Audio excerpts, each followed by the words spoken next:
Hi and hello there Capricorn! Welcome dito sa channel, new subscribers. Sa mga returning Istam buyers, thank you sa inyong walang sawang love and support for me. Kung di nyo pa alam, meron pa tayong isa pang channel link down below lang sa ating description box.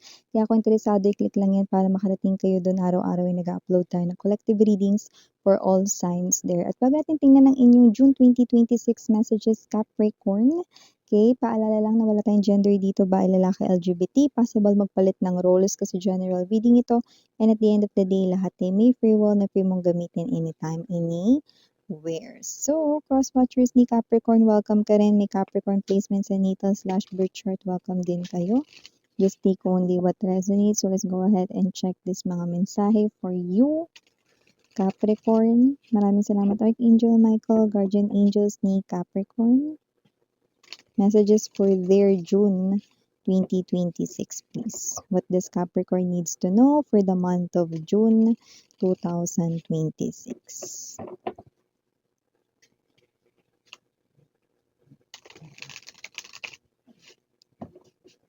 So let us see, Capricorn, what do we have here for ya, guys? Just take only what resonates. So let us see. We have here the energies of Six of Cups. We also have here the Nine of Cups. Present then, Page of Pentacles or Page of Coins. Five of Cups, Page of Swords. Two of Swords, bottom of the deck we have Temperance. Three of Cups. And the Four of Coins.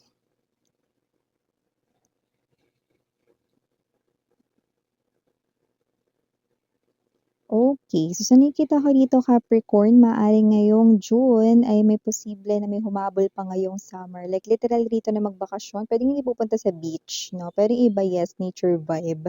Okay, baka mag-camping kayo or whatever, no? Yung mga ganyan na peg. Basta sa nature kayo dito pupunta. Yan, no? Kasi maaaring hindi natuloy or hindi matutuloy, no? Yung inyong summer outing, no? Kung barkada man kasama mo or family. Pero may matutuloy dito na lakad, no? Okay, kahit sino dito sa mga favorite mong mga kasama ang makakasama mo dyan. Pero ay, may pahabol sa huling tag-init. May bakasyon yan.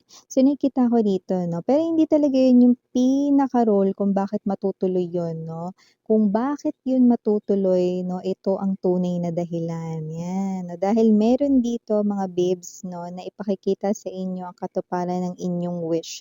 Doon nyo yun matatagpuan. Or sa araw na yun, doon nyo makikita yun, no? Naku, miss yan, matatagpuan ko na ba yung love of my life dyan? Pwede. Kasi with this Nine of Cups energy, yung iba sa inyo, no, love life yung mahahanap nyo dyan. Maaaring may makakilala kayo dyan. Pero yung iba, okay, hindi naman talaga dyan mismo sa lugar na yan. Pwedeng may mga friends kayo, like let's say, kung mga friends mo yung kasama mo dyan, baka may kasama dyan, no, na friend ng friend mo. Yan, yun na yung makikilala mo. Kasi dito may nakita akong kakonek na ng isa sa mga malalapit sa life mo. Yan, no. Naku, sama na nga ako dyan. Masama ka na rito, mare, ano, dahil nga ito naman talaga para sa iyo, Capricorn. O maliban diyan, no, nakikita ko rin dito may nakasubaybay sa social media mo, no. Eh, kung sino man 'tong tao na 'to, maaaring meron dito, no, na pagkakaiba kayo sa skin color at saka sa height. Possible, no, na itong person na 'to ay mas darker ang skin complexion kumpara sa'yo. So, kung sino man 'tong energy na 'to, no, this person here ay ex mo rito, no, maaaring hindi ka pala post sa social media. Okay, yung madalang ka lang mag-post, eh, pero itong person na 'to, no, ay dun lang nakikibalita sa social media mo, eh, madalang ka pa mag-post, so ano na. So, itong person na 'to, no, ay posible rito, no, na hindi makalapit sa inyo kahit gusto niya ritong lumapit, okay? Kasi may energy rito na may nakabantay din sa kanya, yun. Kaya pala, no, so puwedeng meron ditong someone siya sa tabi niya, baka third party yun, or kung hindi man, baka nasa loob siya ng isang relationship, okay? Puwedeng hindi sa third party, pero puwede ring third party. Iyon, yun. So, maliban din diyan Capricorn, nakita rin ako rito ng opportunity sa trabaho or sa'yo ritong negosyo. Okay, may pagpili rito. Yan, options ito 'no, na nakikita ko ritong makikita mo 'tong opportunity na 'to for money growth this June. Pero maaaring may kailangan kang bitiwan or iwanan. Kunwari ganito, okey may work ka, pero nakikita mo na maaaring maganda ring bigyan ng shot itong business na ito, yan. So maaaring, okey, ikaw ito 'no na puwedeng bitiwan mo yung work mo ta's magfo-focus ka na lang dito sa negosyo mo or baliktad naman. Baka yung negosyo mo yung bibitiwan mo kasi nga 'no, nakikita mo rito na mas magiging stable yung kita mo kapagka nag-work ka na lang. Basta meron ditong change of mind, change of heart sa'yo rito na, money, related concern. Yan, more likely sa profession mo or way of earning a living mo.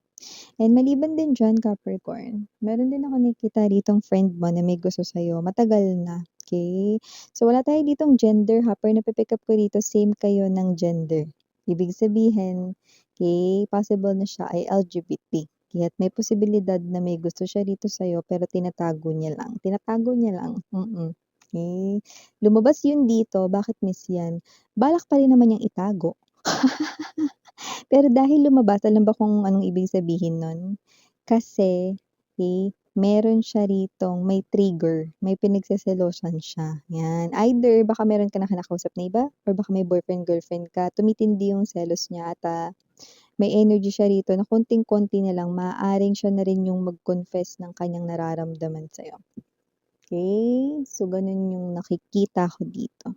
So maliban diyan, may energy rin dito 'no, na ngayong June ay mataas din ang tsansa na mas makapag-ipon ka pa 'no or mas makapag-ipon ka na. Bakit? Kasi with the Four of Coins energy nakikita ko rito na ang iyong pera ay papalo rito 'no, sa mas mataas rito na bilang kumpara sa iyo ritong naipon last time, bongga 'no. So nakikita ko rito na kung ano man ito, okay, this is in form of cash, credit, money coming sa'yo, Capricorn. So maliban din diyan mga babes na with the Three of Cups rin, maaaring meron ka rito na i-celebrate together here 'no, with your family na parang meron ditong good news 'no, na mangyayari dito sa'yo personally 'no. At kung ano man itong bagay na 'to na may energy rin dito 'no, na itong energy mo ay, posibleng ilihim mo muna at first 'no, pero super excited ka na i-share sa kanila kung ano man 'yan 'no. More likely,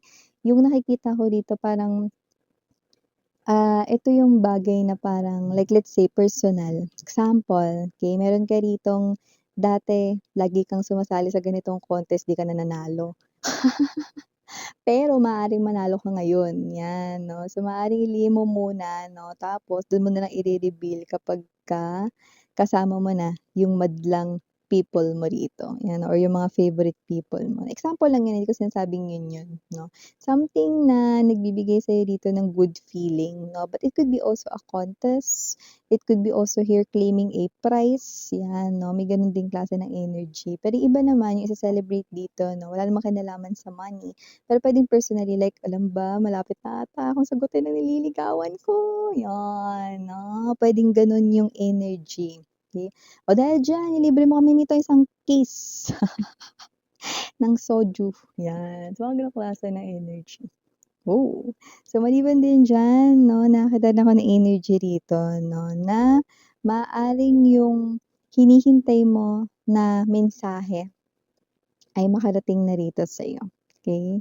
Kung ano man 'tong mensahe na 'to may kinalaman 'to sa importanteng papel, puwedeng 'yan ay kontrata, contract 'no, or may kinalaman dito sa, importanteng bagay para sa'yo, okey. Maaaring 'yan ay important paper talaga, like let's say may kinalaman sa marriage contract, may kinalaman sa working visa application, mga ganyan 'no. Maganda naman yung nakikita ko dito dahil itong hinihintay mo, ang tagal mong hinintay, worth the wait naman. Dahil good news yung napi-pick up ko diyan. Wow! Also nakakita rin ako ng energy dito, with the Two of Swords, maaaring meron ditong pagpilian ka 'no, na dalawang options when it comes to, buying 'no or, puwedeng hindi naman buying, parang two options dito kung ano yung iko-consider mo. okey, puwede ring between two people pero hindi sa love yung nakikita ko. Kunwari meron kang friend na dalawa yung kino-consider mo para sa isasama mo sa isang project or isasama mo sa isang raket mo 'no. So, nakikita ko na medyo mahihirapan kang mamili, eh, kasi parang halos parehas lang sila. Pero yun nga yung nakikita ko dito. Don't worry kasi nakikita ko dito na mapipili mo naman dito kung ano yung best. Gano'n din kung material na bagay naman para sa iba at dalawang model or dalawa yung pinagpipilian ninyo kasi more likely gadget yung nakikita ko dito 'no, sa karamihan sa inyo. 'Wag kang mag-alala, kasi kung ano yung pipili ninyo, eh, yan talaga yung pinakagusto mo. Yan, bongga. O sa last but not the least mensahe para kay Capricorn ngayong June, okey, mangyari lamang na bantayan ang gamit ninyo dahil naman nakikita ko dito umaaligid-aligid at hindi ito sa pampubliko makikita, hindi ito yung snatcher, hindi ito yung holdupper, kidnapper, mas lalong hindi yun. Pero meron ditong energy 'no, na malikot ang kamay, maaaring sa loob pa nga ng inyo ritong workplace ito or sa banyo, ayan 'no, more likely banyo ko ito nakikita, mm.